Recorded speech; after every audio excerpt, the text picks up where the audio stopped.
Hello and welcome, Grand Rapids. Thank you for joining us this evening. I'm your anchor, Josie, Sabo. And I'm your other anchor, Sean Francis. And because we spent the majority of this weekend triple fact-checking every one of these news stories because we didn't want to get April fooled.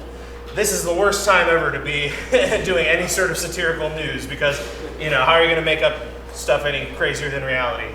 We are bringing you the top local, national, and world news that you may have missed. You're welcome, Grand Rapids. This is NewsFlash.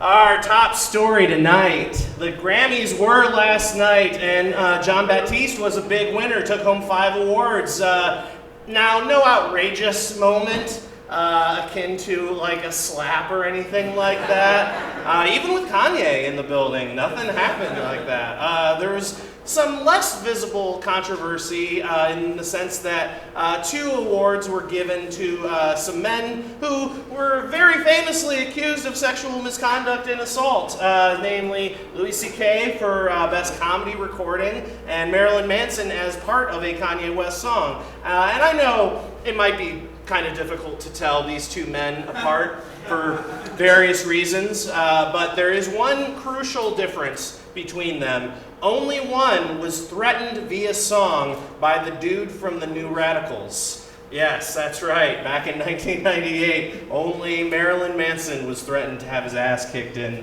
by a man in a bucket hat. So, since that 90s one-hit wonder had a bit of a resurgence a couple years ago, President Biden's inauguration, maybe a little reboot is in order. Louis C.K., Marilyn Manson, for God's sake, please put your pants on. Why'd this happen? They were canceled because these awards were mishandled. Good job, Sean. And perhaps not wanting to take full credit for any controversy, Grand Rapids native and musician Rich Parrott IV, who is not affiliated with Jimmy Buffett as far as we know, has kept a low profile, saying, "Look, can you try to scapegoat me for anything that has happened this year, but you can't pin any of the following on me. Milli Vanilli winning Best New Artist before people knew they were lip syncing. Jethro Tull winning first ever Grammy for metal. Bob Dylan and that guy named Soy Bomb. Or that time a producer thought it'd be a good idea to shoehorn Paul McCartney into a Jay-Z/Linkin Park mashup." It's weird. A man traveling from Mexico was arrested by authorities when he tried to enter California and was found to be smuggling over 1,700 reptiles in his jacket, pants pockets, and groin. The contrabandimals, mostly baby crocodiles and bearded lizards, they were tied up in these small bags, and the man was attempting to pass them off as his pets. Just a normal guy traveling with hundreds of monsters in my pocket and in my groin. I'm looking to find a gym so I can become the best trainer of all time. Sadly, the TSA doesn't allow more than 4 ounces of lizards at any given time. Other passengers reportedly overheard agents asking him, "Is that a crocodile in your pocket, or are you about to be in federal custody?" Followed by, "See you later, alligator smuggler," as he was forced to dump out his dime bags of green into the nearest trash can. A Missouri Applebee's district manager was recently fired after leaking an email to his employees where a higher-ranked executive stated that high gas prices and the end of pandemic stimulus money were a good thing, as they would force employees to work longer hours for lower pay. Quote, "As inflation continues to climb and gas prices continue to go up, that means more hours employees will need to work to maintain their current level of living." Ironically, this callousness caused many Applebee employees to walk out, leaving one restaurant completely empty with nobody to microwave their quesadilla burgers. Things were not looking good in the neighborhood. In fact, it was more like barely scraping by 30 to 40 minutes away from the neighborhood because anything closer is too expensive. As a consolation to employees forced to live in their cars, the chain has rebranded their to-go service as Curbside to Stay and expanded benefits to include $1 margarita per shift and a 2 for $20 meal to last the whole week. And if working conditions don't improve, they might have to follow Family Video's lead and pivot to Apple CBDs. Muslims across the world began fasting for Ramadan this week, which is a time for abstention, prayer, and reflection. Meanwhile, in the United States, Morbius was released to theaters, prompting abstention, prayer, and reflection. Why, mostly? In other movie news, Netflix has announced that its first NC-17 movie, Blonde, will be a biopic about Marilyn Monroe, starring Ana de Armas as Norma Jean, which is Monroe's given name. And while many of the other characters were named, instead they were referred to as the playwright, the ex-athlete, and the president. The later played by actor Casper Philipson, who has already played JFK in 3 previous projects. Typecasting, right? That was his kind. It's rated NC-17 for some sexual content, which has people speculating whether there will be any hot presidential action in the film, the first of its kind since Vice, Frost/Nixon, Abraham Lincoln Vampire Hunter, or the actual Clinton administration. Elon Musk said in an interview that he is seriously thinking about starting his own social media platform. Oh boy. The name is rumored to be a tribute to his son, whom he fathered with Grimes. As we all know, their firstborn human child's name is XAXI.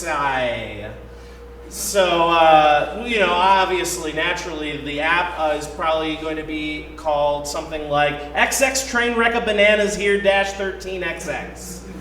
Catchy. And it's basically just a retro callback to AOL Instant Messaging at AIM. The first question you have to answer when you sign up is ASL.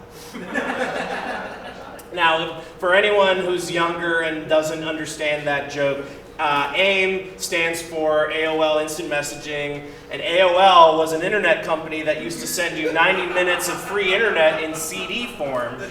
CDs were those things that people used before iPods. iPods are the things that iPhones used to be without the phone part. Phones were things that you plugged into your wall and you would talk to people with. That was eventually replaced by the family computer, which brings us back to AOL. So they would send you these free internet discs in the mail. And the mail is that thing that we use to communicate with each other before Trump convinced your Republican relatives that the post office is going to ruin democracy. When, ironically, in reality, it's been mostly destroyed by the internet and social media that's controlled by billionaires. So anyway, back to this billionaire's new social media platform. Other rumors include that Musk's service will only be available on the Tesla control panel, and with early access for heirs of South African diamond miners. So, but still, all this said, not as dumb as Meta. Yeah, take that. Suck. Hey, speaking of potheads, have you Hey, wait, what are you implying? No, Have you always wanted a weed-themed vanity plate for your car? You know, something like Midnight Toker, Nugs 420, or THC for me? Well, the state of Colorado will be auctioning off a cannabis-themed license plate to benefit the state's Disability Funding Committee. And last year's auction raised over $45,000, which is pretty nice, yeah. This auction not only helps cement Colorado's reputation as America's stoner state, it also helps out-of-state police as well, as they will no longer have to rely solely on smell to determine who to pull over unfairly. So remember, not only could it save you from a ticket, but it's way more fuel efficient to just drive slow, homie. Slow ride, take it easy. We couldn't afford the actual music. What if we could get cars to run on weed, Josie? That'd be cool. That'd be probably a lot cheaper than these gas prices, right? Elon would also love that. Yeah, these gas prices are high as hell.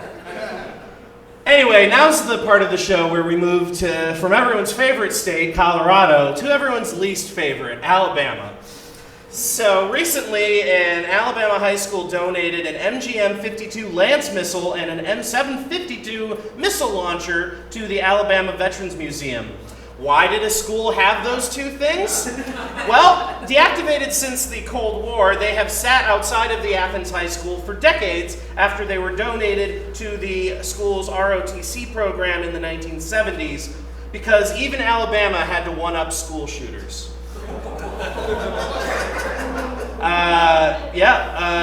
Students are really upset that Spirit Week is going to be a lot less exciting now that their beloved mascots are no more. During the homecoming parade, they just, instead of free Tootsie Rolls, they were throwing out nuclear wastes. It was really fun for the kids.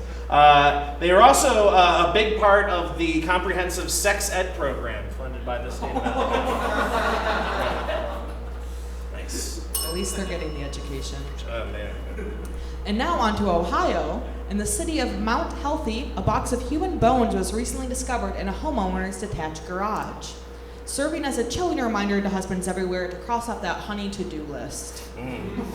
It is believed that the bones were used for rituals over 100 years ago by the fraternal organization known as the Independent Order of Oddfellows. And even weirder, the organization is still around and is headquartered in Winston-Salem, North Carolina. When reached for comment, the organization claimed that they're far past the days of using human remains for rituals, and nowadays they just stick to animal remains like a normal fraternity, which they source organically from pledges.